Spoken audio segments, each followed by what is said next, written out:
Hello, everyone, and welcome to the ScratchRunning Podcast, the show that gets facts wrong about your favorite web game. As always, I'm your host, Kieran, and with me on the mic are the boys. Wait, that's illegal. You can't just change. He changed the intro. That's never happened before. Okay, to be fair, I didn't have a motto where I can follow it up with where our motto is, but anyways, it's Clabs, it's Quite, and it's Lord. You know him, you love him, probably. Yeah, we don't even have to say who we are because the little icons blink up. I was about to say, you will right now see that I go. I love technology. I do love it too. All right, now I don't love. Oh, go ahead. Oh, no, I don't love that now through this technology that we also have on YouTube. Mm-hmm. I have to render a video for 8 hours. That's a whole work. It's I don't know why After Effects is so, I don't know if it's bad at rendering, my PC is bad, or if it's just if that's just how the world of rendering videos is and I've just been just how blind to it. I don't know. That's too bad. Either way, it's a good feature. It's worth it. It's worth the wait. I'm glad to do it. Now, before we continue, we have to do the patented him yes quite quote. He has to say a quote now. This is part of the show. So go ahead. Say something funny. So, if you find an expiration date on a bottle of water, it's for the bottle, not the water. All right, perfect. Thanks, Quite. This is true. I agree. Anytime. I'll drink to that, bro. You better before it expires. Can we? Okay, I love this now. This was not planned, but I'm glad to just... Speaking of water, I want to get an opinion from people who actually have cereal with milk, on why the milk goes in after the cereal. I thought you were gonna ask why you would drink it with water. Yeah, I was a little concerned. I was okay. All right, here's my scoop. I'm a big cereal enjoyer. You're questioning why milk goes in after? Capitalism has taught us all that we love cereal. All right, well, imagine you have a bowl full of milk. If you pour the cereal on, it floats, and then you don't get as much cereal. Yeah. And then if you pour the milk in second, then the milk will naturally soak into the cereal and be better if you like that. Yeah, I mean, also splash a little onto the cereal itself. Just not enough to make it soggy, but just a little milk. I mean, it's just the superior way. I will say, after I've had a bowl of cereal, there is usually a little bit of milk on the bottom. Not a little bit. There's usually a fair amount. And if I want seconds, I'll just pour it right back on top. And trust me, I want seconds. I've never had not seconds on a good bowl of the honeycombs, little Lucky Charms, Reese's peanut butter. Y'all got cereal. Yes. I don't think I ever have had seconds with cereal. Really? Maybe once or twice in my entire life. I've poured myself the amount of cereal I wanted and then eaten it. I haven't been calculated the exact amount of cereal that I would like to eat today. Yes. I'll be honest. Amazing. I eat when I have cereal around the house, I'd probably eat a little too much cereal. It's a little one for breakfast. Man. Get some seconds. I'll have a snack. Maybe have some dinner. It's funny you mentioned this now because just recently I've been on the what is it, granola and stuff, the more healthy, which still there's some sugar in there always, but it's been a bit more healthy. But just yesterday, I got some actual cereal. I think it was the Lion cereals, whatever. Just a big fan of that. If you guys know that one, if that does exist in. Not sure I know what that is. Anyway, but Lion cereals? Lion cereals. It's the caramel, little bits. No, that sounds good. Oh, the Lion Bar chocolate, but cereal. Yes. Yeah, Buy us cereal. We don't have that as cereal. You don't have that? I think we might, but I just don't pay attention to the cereal aisle. That's incredible. Okay, so once it's been a while since I got that, but today I looked at the package, and it says, I don't know if it says that in the US or in the UK. No, in the US or in the UK, but here in Germany they always have to put on there how much is a healthy amount to eat in one in one setting. So they're like you two must pieces not, of caramel. Yeah, it is. No, it's exactly like. What is it? You must like, not exceed 100 grams of the cereal in your bowl. Do not fill the bowl up to the top. 6 spoons. 6 spoons. 6 spoons is all you're supposed to Serving eat. size. Wow. That is maximum for. Yeah, the UK loves marketing to people who want to pretend they're healthy, and that's why we have so many boring cereals. Nick, True. right now. I mean, some of them are amazing. Nick, right now. So you said the serving size was 6 spoons? Well, the recommended serving size. Okay, I want you to now. Adult person. You're talking about this healthy cereal. I want you to go and look at the sugar on that box and 6 spoons of the healthy granola cereal. No, wait, this was for the line cereal. Okay. Yeah. So I don't know. I don't actually think it said how much or how many. Well, I don't know. I'll find out and post it in the comments or something. The granola is probably more acceptable to have maybe 7 spoonfuls in the bowl. I only bring this up because in America, we have like Raisin Bran and we have like granola cereal, and it has more sugar than like Frosted Flakes. They advertise the healthy option, and it has more sugar than the sugar option. What is Zam? What is anything? Where I believe that. That's the in oh my god, just that's American. It's a little marketing play. Yeah. So either way, y'all know I'm not satisfied with 6 Absolutely spoons not. of Spoonfuls of cereal. Cereal. And I had seconds, so I don't know. It was like maybe 20, 30, who knows? Who's counting spoonfuls? If I die, I die. Nice mirror. We do have Lucky Charms here, but they're only imported, by the way. And they cost way too much. I did we have whole. I've said this before, but we have whole stores for imported brands of like cereal and candy and soda. That's where I get my Mountain Dew flavors. Yeah, I recently tried Code Red. It's very nice. Oh, I know that one. Maybe I should. Maybe I should look. Yeah. If I can find Baja Blast there. It's cherry flavored. Baja Blast is like, I think it's back because it's summer in the US. It's probably not going to be back in the import candy shops until the Baja Blast ends and everyone has to get rid of the stock or whatever. Well, they make cans now, right? Like, isn't that how you would get it? Otherwise, it's only a Taco Bell exclusive. Yeah. My first Baja Blast was a can. I had a friend in the Google Doodle Champion Island community ping me to show me that he got a bottle of Baja Blast. Well. It all comes back to me. It all comes back to us, ScratchRunning and Kieran ScratchRunning. Which, by the way, we have spent now 10 minutes talking about nothing but cereal and Mountain Dew and whatever.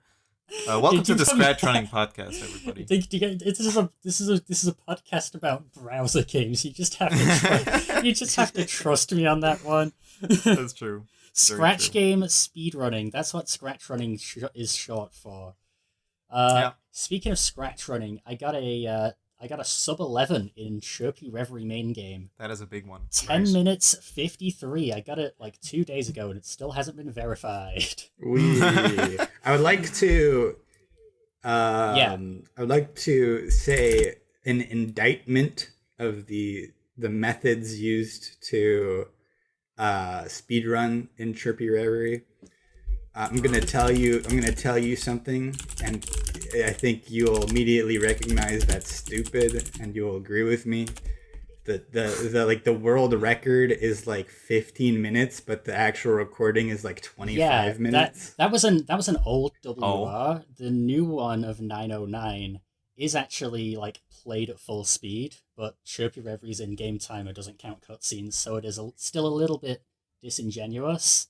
So good news. Still scuffed. You could still get the world record with like an hour-long recording. That's an 8-minute record. You could definitely that's pretty silly. Trackmania Nation's Forever Tacit. Here's the problem. They use the timer that's based on frames rather than actual real seconds. So if you lower the frame rate, which isn't illegal, the game runs extremely slow, and you could basically play it like a task, and that would still get you the world record. I have a separate problem with the in-game timer, and that is that you can't use it for 100% speedruns. So if you were to go into speedrun mode, speedrun mode only goes up to level 7. You literally can't use the... Oh, it's not even...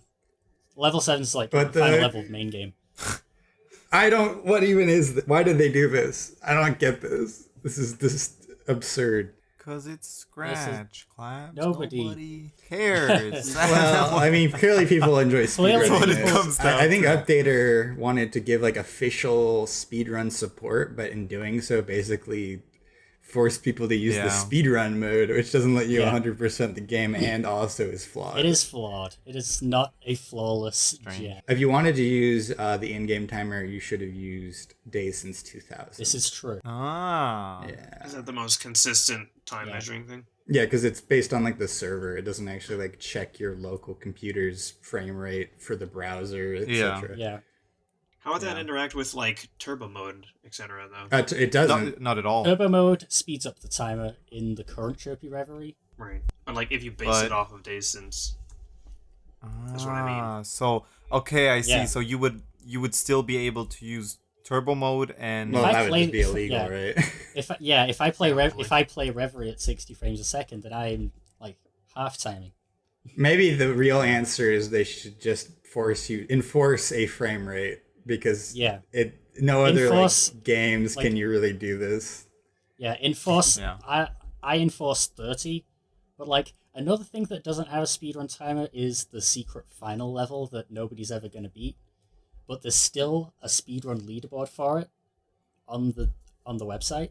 It's actually unbeatable. So unbeatable. Talking about secret final levels. I don't know if anybody else saw it. Kieran and I finally almost 100%ed Astro Head Smasher 2. Yeah. Because, I'm saying almost, we kind of 100%ed it. We have one level left. Screen at the end. which only appears then, and it says you have a special level you can play now. One more level. A special secret level at the end. And I'm super excited for that. We still haven't recorded it. I haven't looked at all at I hit the JSON limit. I beat the JSON limit, but I know it's going to be a good level.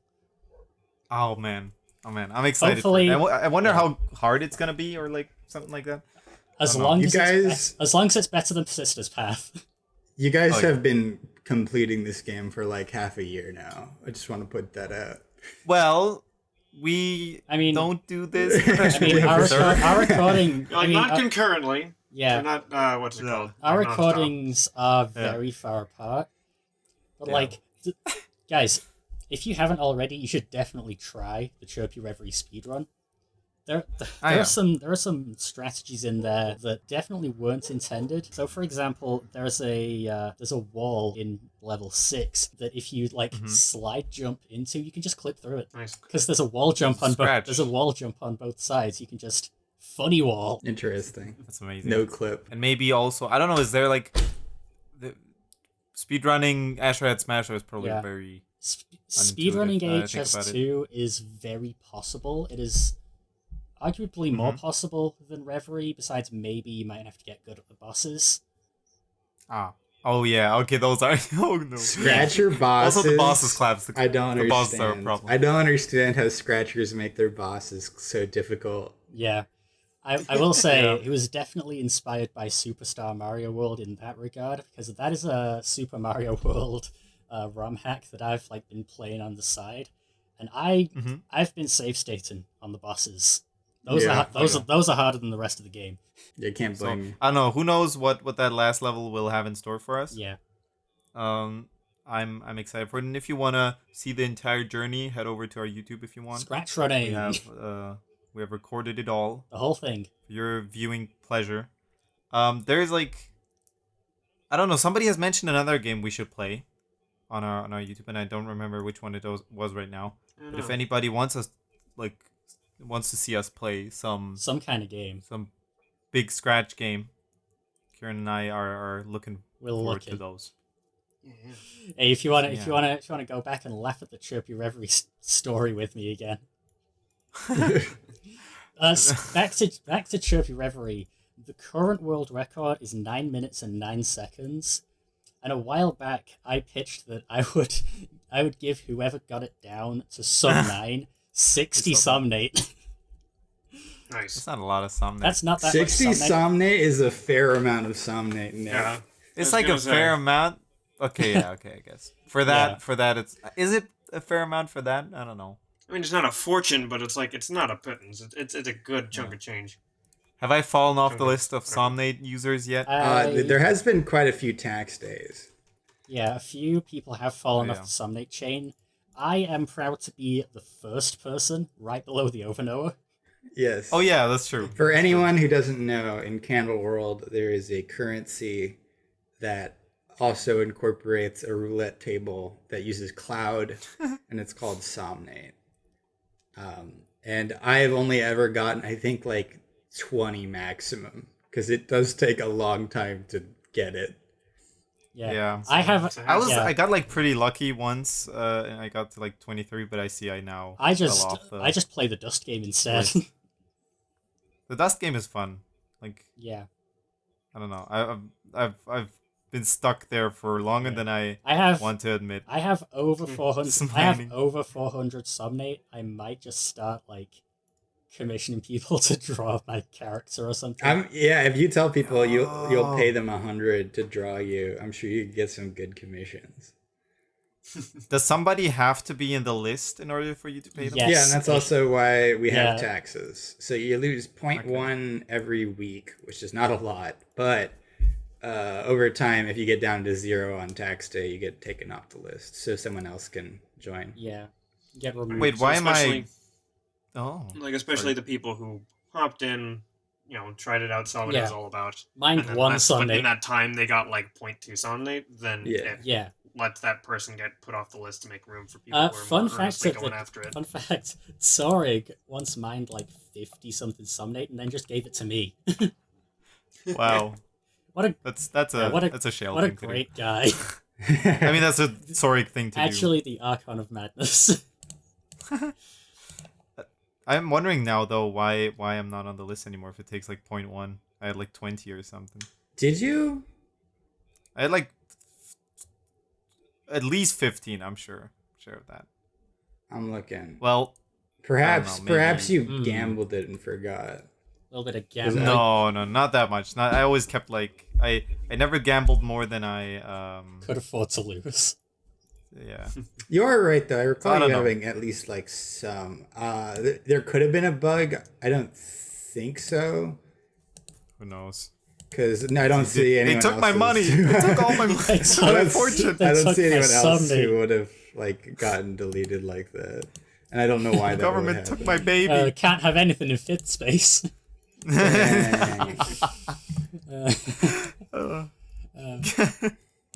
Either way, mine somnate, buy gold. Invest in silver. Invest in silver. Yeah. It'll always go up. What's like the newest like scoop on Candleworld right now? Like somnate is old news. Well, I guess technically we've like not talked about so much stuff. It's kind of honed under the surface thus far. Yeah, for a lot of people also, they don't even follow the ARG aspect. Which is fair. They just watch comment adventures. So like a lot of stuff I say to them, they'll be like, "What that happened?" And every now and again, it happens in Common Adventures because of something that happened outside of it. So I'm sure that's very confusing to people who are just in that. That's just how it's going to be. I am going to eventually make something that will be a helpful resource to people who do not participate in the ARG. But that is all I will say for now. Okay. I mean, there has been if I can just say this quickly, there has been the basic Candleworld explanation. Yes. By who was it? Was the turquoise. Turquoise Pilgrim. Yeah, turquoise. Yeah. Turquoise Pilgrim. Is that Archichoise? Yeah. I believe. Archichoise, yeah. For some reason, my silly little lore project is also in that studio. I mean, it's good. It is true. It is part of explaining the entire strange world of Candleworld, of Candle. Candle. And half of it, I don't know. Half of it is just me thinking that Pilgrim profile pics are kind of weird. I mean, I like that people are making new accounts for that. Like, that makes sense. That is kind of right? true. Like, they don't want to... I get it. It's also, it is in canon funny because your Pilgrim is a derivative of yourself of which you have control. Yeah. And so you are essentially letting your Pilgrim take control of you by you making an account and changing your own behavior based on the Pilgrim. It's like a puppet. Yeah. Your puppet, you like your puppet so much, you're now dressing up as your puppet. And now who's really in control? Based. That's amazing. When I log off, I don't know what my Pilgrim gets up to. Yeah, they could be up Mining to tax Somnate, fraud, mining Somnate, True. making friends, just watching. I mean, it's based on your behavior, but if you do make certain choices, it'll they will act different depending on the choices you make. True. Yeah. For instance, Pixels made a contract without them knowing, and then went on an adventure to like kill an entity that they didn't know about. Well, how? First of all. Well, it's based on the way you act and the way I perceive you, right? And so, you just thought Pixel would do that. Well, especially early on when they made like so many rant projects about like ending the universe, and then they made like they made the sordid deal, and then they like made a manifesto on how to stop the loop of the universe. And I was like, I feel like your character is probably a little crazy when you're not controlling them. Yeah. Extremely part-halt of you. It's Partholt. Actually. Partholt. There you go. That's all right. Was it Turkish Pilgrim or someone else? They finally get their answer. No one ever responded to them, but there's their answer. It's not Partholt, it's Partholt. Yes. Quite, you've been also in the Candleworld ARG, like the background of it. Kind of. It's funny because, like, Kieran, I feel like you keep your interaction to a minimum because you just like would rather do it on kind of the service level and common adventures, and then like stay out of the RP side. Yeah, sometimes sometimes I talk to a character, sometimes I don't, but like mostly because I don't want to die. I feel like I technically am fully involved like a lot of others are. It's just that I almost never do anything because it always seems like a bad idea. It's fair. That's what Cody was doing. They were just like, I don't want to do any of these things because they all seem bad. Right. I don't want to die, sir. I didn't sign the sordid contract. I never agreed to kill the Overknower. And look at me now. I'm your best friend. Yeah, see, it's not terribly difficult. You just stay patient and don't do things because there's nothing better to do. That's honestly one of the tenets of Candleworld is considering why you're doing a thing, and if it's necessary. Click it. You don't simply need to talk to a character because you just feel like you have to. If there's something you want to talk to them about, you can say it. But if you just want to hear them talk to you, like, you might encounter someone like the Parthol entity, which will just take offense. Yeah. Right. Better have something good to tell them. Well, if you just say like, oh, do you like Slurpees? And then they'll just be like, do you think of me as a toy? I will destroy you.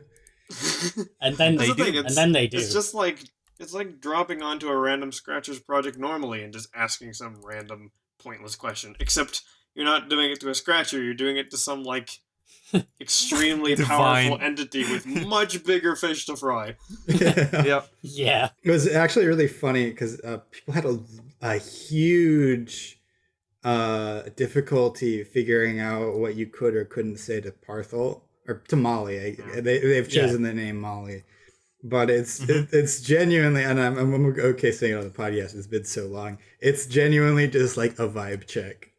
You just have to be a good person. Are your vibes like off? Would you go to a stranger and just like ask them a weird question? Would you just say useless greetings just so you can start a conversation? They don't like those sorts of things. That's all it really is they just don't like you wasting their time. as Quite said, they have bigger fish to fry. Yes. But they still will fry you like a fish. Yeah. That being said, if you're friendly with them and you've grown a rapport, you can talk about like random stuff. It's just if they don't know you, like, why would you think they would be friendly with you? I've seen Kaikat do that with the Overknower. Yeah. Like, Kaikat's just for some questions, friends. he's like, what kind of question is that? But he's still like, he takes it with respect, I think. Yeah. I don't know. Oh, yeah. Overknower is just nice. They such a friend. Overknower, and then like the Marquess is also like, okay, cool. This person's just generally like kind and in your corner unless you're like especially a jerk. And, I will say the Marquess almost killed somebody because they corrected their grammar. Now, can I ask? I ask Clabs like a bit of a meta question? Yeah, here that isn't like, haha, these characters are what they are. Do you invent some of these characters because you feel like the Candleworld is like needs something right now, like somebody who actually explains things to people kindly without them having to, be super scared about like, getting their character deleted from the RP. Like for the Overknower, for example, I thought it was like a moment, and it's just me, like I'm kind of floating over this thing and not knowing how, like I'm just reading things, right? Yeah. But I thought he was like a character, or it. Yeah, they use all character. They were a character that was very good at explaining these like very complicated concepts to people, so they could interact more with the. I really like RP. I really like the Overknower's first project where you only got a limited amount of messages to send. Well, that's basically it, right? Overknower is very nice, and they will answer questions, but only Kai can actually like ask them questions. Kai, because the two of them are on the same like level by now. Yeah, that's true. When Overknower was first introduced, people could only ask them like one question or two questions before they could never talk to them normally again. And then if you see their other project, Madness Speaks, you can ask them as many questions as you want. This is the fun part. they answer in this. How do they describe it? They say their language is theater. Your language is doodles. I have to turn my theater into doodles to talk to you, and so it's not always going to work. It's beautiful. Yeah, it's beautiful. Yeah, but like to ask the question again, when do you feel like you need to come up with a new character? Is it just out of pure like, hey, I want this thing to exist, or is it to actually serve a purpose in this big? Well, to tell you the honest truth, pilgrims are players in this game, but they're not the most important like chips in the game that is Candleworld. Often I don't make any characters to explain things. Overknower is the nicest at explaining things, but even they aren't always very clear. They're more worried about other things happening in the universe. Right. Yeah. I feel like at this point, the best resource is just the rest of the Candleworld community, because plenty of like there is a lot of info you can just get. I mean, that's how I've been going thus far. That's kind of the point, because you don't just want to ask Clabs anything, and you definitely don't want to like ask his friends, because like we're right here. I'm not giving you any answers. my current Scratch bio is the Archon of misinformation on the internet, and someone actually commented on my profile, "Whoa, there are 6 Archons now. I'm not actually an Archon. You just got misinformed." Welcome to ScratchRunning. Hey, but someone played into your pseudo law and accepted it, and your pseudo law was based on true law perceptions. It's Canon. Who knows what consequences have occurred because of this action, Kieran? That's the fun of Candleworld. You don't know what they're doing. My pilgrim is like, I imagine it sometimes just swims around spaces. Yes. Just turns up. Great vibing. Well, a big part actually of Candleworld is not necessarily misinformation, but interpretation, and even bigger part is if people believe what you say or people believe a thing, regardless of whether it's quote true. So to that person, you truly are the Archon of spreading false information on the internet. And that does an Archon confirmed. You have it right here. That does carry some weight within the world. Would you just go on the internet and lie? Wait, can people like Genki Dharma, like Goku style, give Kieran their like power and raise their arms thinking he's an Archon, and that will turn him somehow into a more powerful being? In a way, yes. In a way, but like something will happen. What you would what honestly would happen is if enough people genuinely believed it. Now I've ruined it because now people hear me and they're like, "Oh, that's Archon." But if you make enough people genuinely believe in a thing within Candleworld, it happens in a way. So what would happen is he would become like a false Archon. Based. And, a lot of people don't even know what these things mean. Like, a lot of people are like, I want to be an Archon. And it's like, I don't know if you know what the consequences of that is. Like, Kai is in so much pain right now. So much bad happens to Kai because of being an Archon. Like, do people just, like, does the Overknower just, like, come by, visit? I don't know. Yeah, mostly sometimes. They stick to their own spaces if they're the Canon ones. No. I will say, Overknower has visited a couple people, but usually they talk in gibberish. If they do that. I am a fan of the project Devalor, which shows Overknower speaking Candle Whistle in your own cool new constructed writing system that I still don't understand. Good luck with that. Yeah. Good luck with that. Thank you. Thank you, Clabs, for ScratchRunning. A couple of them, but like, I'll give it a fair shake for a little while longer. I'll tell you, the languages in Candleworld all are real, but they're probably impossible to decipher. Like that. Yeah, I think. Well, they're all Candleworld based, so they're all based on the central tenets of interpretation, intention. Sentimentality, context, and like vibe. You gotta know what they were feeling when they would read those little scrolls. Yeah, so that's how you end up with apples being a synonym of no. Pretty much. See, though that is actually something that's the nice thing about this is that now, as I think about how I want to engage with that, I can just kind of fly by the seat of my own pants because as long as I'm not trying to like do something that like already has an in-universe equivalent and just say I have it. As long as I'm just doing my own thing, I can kind of just try stuff. Yeah, if it goes poorly, then fair enough. That's basically the point of Candleworld is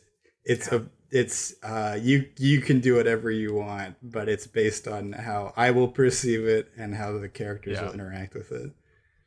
Which is fair. You still need to keep like some control over it. Hey, quite. You want to come on the pursuit of knowledge?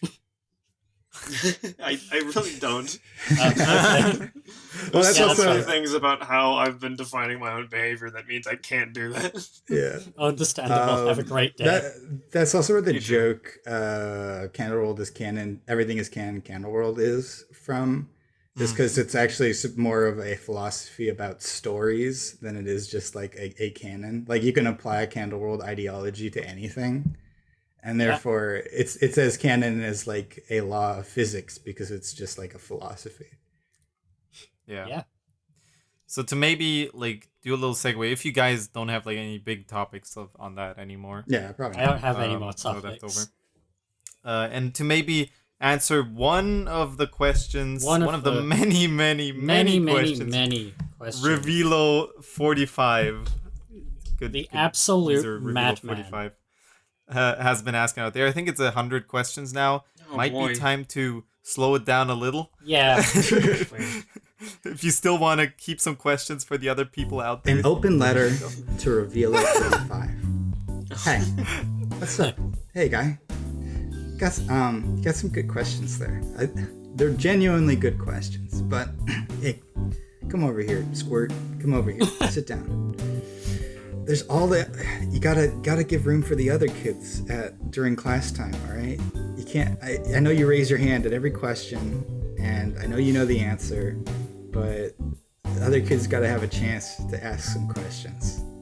And so you gotta maybe simmer down the stove just a little bit, stove. We genuinely enjoy the questions you ask, but maybe it's just a little too much. All right, thanks. Yeah, I think we'll have enough for 100 episodes now. Pretty much. Yeah, we gotta stop. And I say this in defense of my good friend Kieran, because Kieran gets all the notifications. So this is you make the poor man log on, and he gets 30 notice, and he's like, "Wow, what new friends have I on made?" scratch.mit.edu. And reveal. It feels weird to interact with a specific viewer because, like, I'm not this guy's friend, and neither are you. Well. For sure. Well, I don't think Reveal is like trying to go for that. I think there are some good questions like this one here that I will ask in a second. But I think we have a lot of content, and he's been saying like that's all he does. You should get a girlfriend. That's also one thing. So yes, we also have the game jam going on that we can talk about later. But this is one I just wanted to ask you, Clabs, because I found it interesting, an interesting question. A large group of giraffes is called a tower. But what is a large group of candlesmiths called? Oh, that's easy. Implying they're like animals people name, but yeah, for sure. It's a groove. It's a groove? It's a groove of candlesmiths. Yeah. That's pretty great. That's pretty great. Thank you. There you go, Reveal. There you go. That's canon now. Yes. The game jam. Yeah. Is a thing. We're recording this game jam before it's finished. So we don't know what's going to happen because no projects have basically been released. Yep. As it should be. You guys should be working on your stuff right now. Yeah. Like, I mean, that's kind of a good sign, right? Yes. The people are still working on their stuff. If they are working on their stuff, I know the studio has like how many followers now? I always judge like by how many people are actually following like, entering studio. By the followers of the studio. Mm-hmm.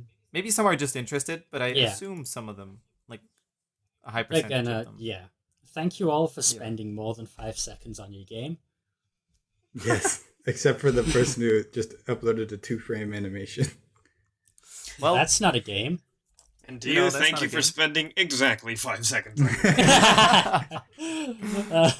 But yeah, 29 followers. I'm excited for how many of those will publish a game based on something Scratch Running related. If you two still want to work on that, I think there's not a lot of time left when the episode actually releases, but just know super excited. You had time.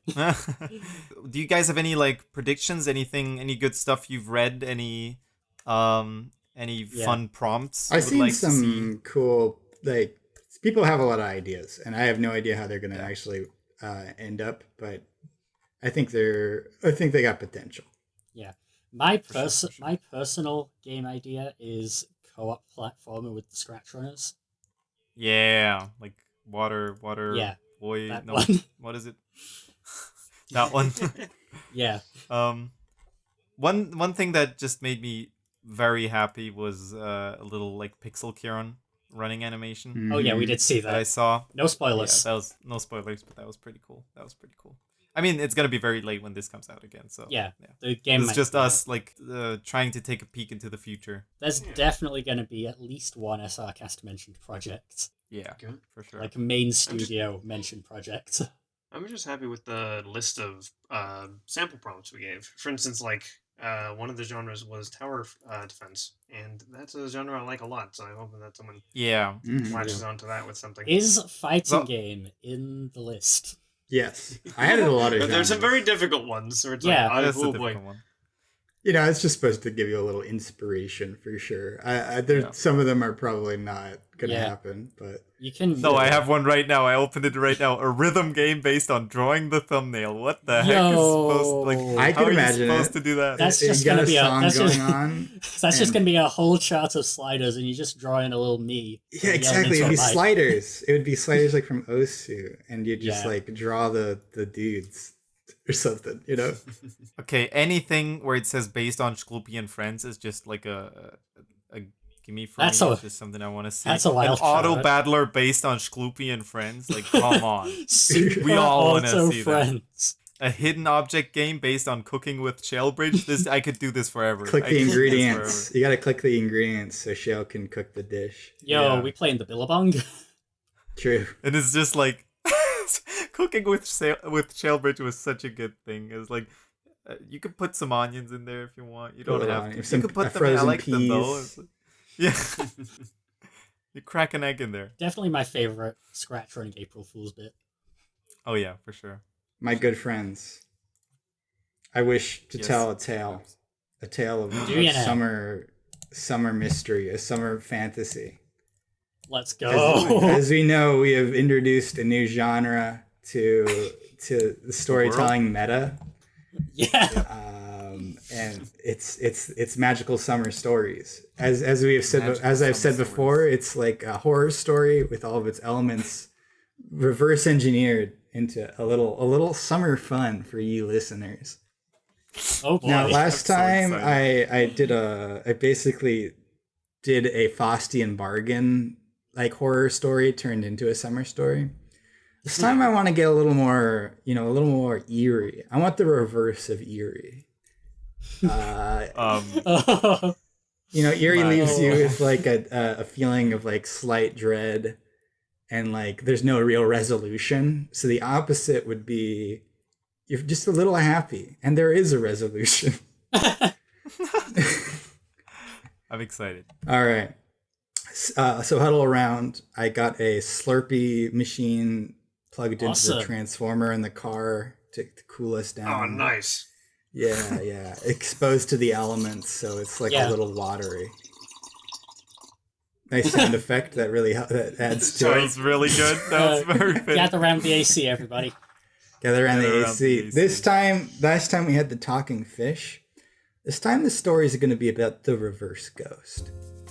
Now, reverse ghost? A ghost is what happens when someone dies with unresolved business. But a reverse ghost is when someone is born having already resolved everything they want to do in life. Yo! It is a dangerous and very lazy and fulfilled person with no inhibitions. Yo, is that me? No. I can't believe were you tagged by the reverse ghost? Alright. It was a summer afternoon, just like this one, in a very pleasant mountain range. I had received an invitation to a party. One marked with the eye with a party hat placed upon it. The telltale sign of a reverse ghost. Down in the Floridian hills, I trekked until I found a very boppin' condo to which I was addressed. I approached, but nary a sound could be heard except for the very safe, very friendly local activities that lend itself to a friendly atmosphere. I creak open the door, and inside I see the wildest party I had ever seen, yet not a sound left that door. There was many punch bowls and party things. What's at a party? Sorry. It's like confetti. And yeah. People. Yeah. Disco ball. There was at least 2 disco balls. And 2? Yeah. 2? That's more than one. Someone had reflecting light off of each other. Someone had a party hat the size of a fridge. It was just everyone was hitting the gritty and other with the topical. Yoinky Sploinky. Yeah. The Yoinky Sploinky, a classic Fortnite move.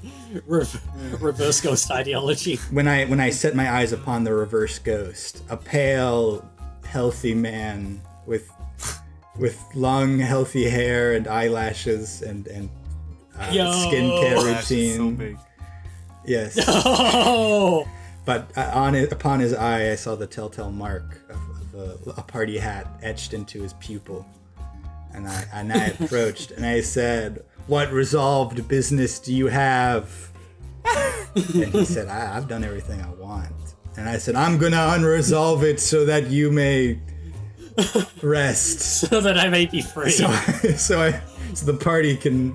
So this party so you may live. Yes, so you may truly live. So you may have goals and aspirations. And he gave me a frown, and he snapped his finger and uttered something under his breath, and I felt someone put a cupcake in my mouth, and I had too much sugar, and we partied the whole night through. I couldn't control myself. And it felt as though time slipped past like a wet frog. And eventually, like a wet frog. I had OD'd on sugar, and I fell unconscious. And when I woke up, the whole place was abandoned. And I had an awful headache. And I opened my phone, and I saw that only 2 minutes had passed. And I was like, OMG, what? And then I heard a voice says, time flies when you're having fun. And I looked to a mirror, and I saw a party hat in my eye. Oh, no. And that's, now you're the reverse ghost. That's my reverse eerie magical summer story. Thank you. Ice mirror. Ice mirror. Will we ever stop saying that? I don't know. Maybe it's just a thing now. You know, the new Dragon's Air is on production. It is on its way. Yeah. Claps, how did you like invent that on the fly, or like did you do a lot of writing beforehand? No, I memorized the fact that there was going to be a reverse ghost and there was going to be a party, and that's it. That's amazing. Everything else was from there.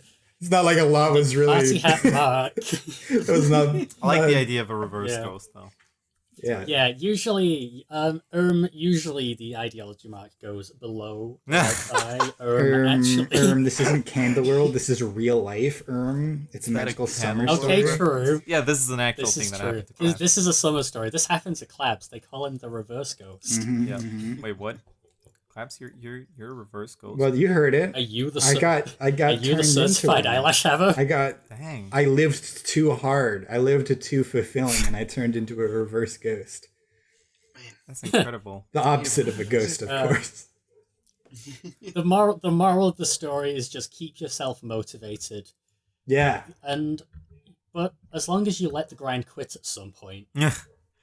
Is there like this could be like a too deep question, but like, do you think us humans can ever get to like a point where we are fully fulfilled and don't want to like do anything anymore to like, I don't know, honestly, become reverse ghosts? Basically? I think that's what makes it fiction. I don't think you can actually ever be truly fulfilled. That's the moral. That's like the mythology of the reverse ghost is no one can. You're always gonna have a goal. Yeah, it's like that pyramid, Maslow's pyramid thing, where it like says the base needs of a human, or the hierarchy of needs. The hierarchy of needs, and at the top is self-fulfillment, and that one is said to never end. So I don't know. Who knows? Yeah, that's true. It's just a very, very long tippy top of the pyramid. There's more to do. I've seen a lot of edits. I've seen a lot of edits of the hierarchy of needs pyramid. Except instead of what it actually says, it's just rice and being held, etc. We got Crass Coin, Somnate. Oh yeah. An entity not being mean to me. Comet Adventures 3 dropping. Gumbogurt 2 dropping. It's all on the hierarchy of needs for me personally. We need more Somnate. Yeah. Somnate's at the top of the hierarchy. Guys, I'm going to give you guys one spoiler. Just one. Claps is the final boss of Candleworld. What the heck? I thought of that kind of like I was wondering like isn't Claps the actual puppet master here above all? He's the dungeon master of Scratch. I was already saying this the whole time. Who knows, right? It was already a bit sus that the Overknower is a candlesmith, but I guess candlesmiths can be very powerful beings. There is also an Archon that's just called the Candlesmith. Oh, you ever think about that? But if I'm the Candlesmith, who's the Demiurge? No, I think you're just Clabs. You're the guy above the Archons. Perhaps. If that's the Demiurge. Perhaps. And who's the Archon of misinformation? See, that's what I want to know. That's what I want to know. Misinformation. Who's the anti-derivative of the squid entity in Apotheli ideology? What ideology? And who am I? Who is anybody? Well, where did Wallfish come in? I guess you're gonna have to decide for yourself, and is that not the whole point of Candleworld? Find out next week on The Adventures of Shloopy and Friends. I believe we ought to look at the poll and also give an announcement on the poll. Oh yeah, that's true. Yeah. I know the poll adds good interaction. However, comments exist and there's no way to comment emojis, and we have to use our cloud variables sparingly. So we are going to be replacing the poll with the question of the episode. It's true. This is true. So the polls were a fun thing. And we're gonna give them one last shot here with the what's your favorite magical summer story trope? Previously on the ScratchRunning podcast, we got the Fancy Moose only got 10%. Oh. The Green Boy only got 17%. The Reverse Ghost, there we go, who we all know and love, got 20%. Yeah. And the one that was actually in episode 35, Talking Fish, got 54%. So next is Green Boy, Clabs? Well, I might not be on the next episode, but we'll have to save Green Boy and Fancy Moose for next year. Unless one of you wants to tell for next summer. A magical summer story. I love it. What a good idea. In September. Giving us a September magical summer story. Well, September is when you get into actual horror stories. Yeah. Okay, yeah. October, that's when everything gets spicy. That is the best month. And then magical winter stories already exist, because those are just the Rankin Bass Christmas specials. Either way, do we have anything more you guys wanna let the world know? Let the scratchers out there, the lovely scratchers that are following ScratchRunning. ScratchRunning. I heard a saying. And I thought it wasn't real because of how bad it was. I was at a bar, and I was eating my dip, and I was watching the TV, and it had hockey on, and it had a dude up there, and it said, like, his quote is, 7 is heaven, but 8 is great. In relation to everything ever, just like a general rule.